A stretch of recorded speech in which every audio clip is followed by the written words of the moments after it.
A brand new tank engine was racing across the island of Sodor. He was very excited, and he didn't want to be late.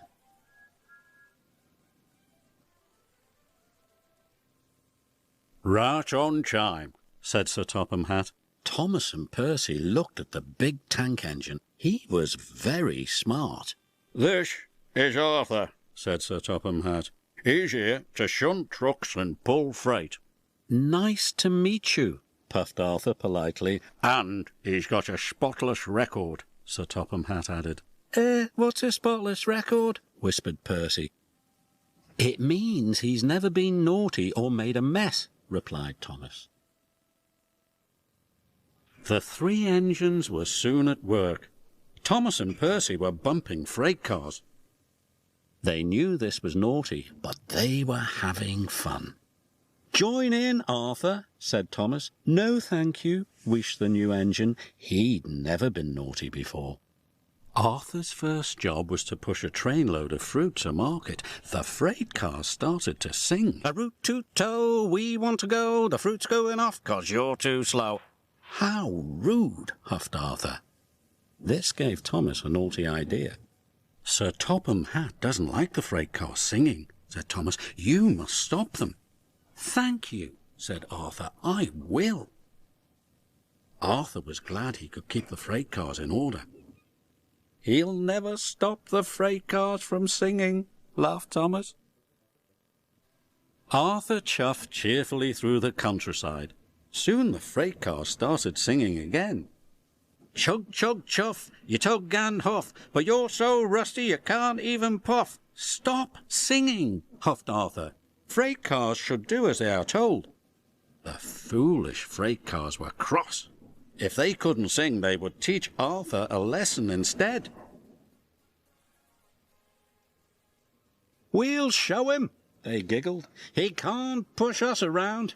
Arthur struggled over bridges, and he huffed and puffed through tunnels. He came over the top of a big hill. "You can't catch us," laughed the freight cars. "Whee!" But there was trouble ahead. Duck had stopped at the crossing at the bottom of the hill. Arthur's driver applied the brakes, but it was too late. Squashed fruit flew everywhere.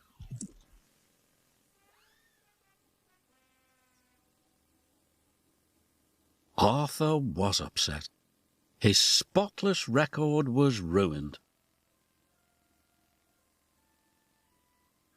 "Beep, beep! What a mess!" puffed Thomas. Sir Topham Hatt was very annoyed. "What's happened here?"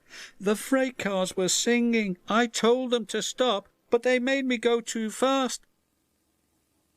"Please, sir, it's my fault." Thomas told Sir Topham Hatt what he had done. "Arthur, it's fruitless for me to say more, but Thomas, you must help clear up this mess."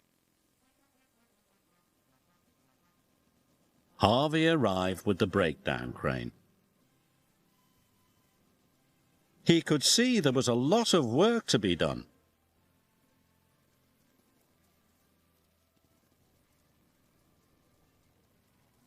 Everyone worked hard, and Thomas took the loaded freight cars away.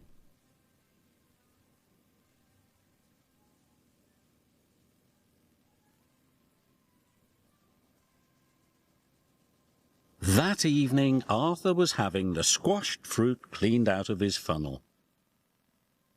"I'm sorry I played a trick on you," said Thomas. "Thanks for owning up to it," replied Arthur.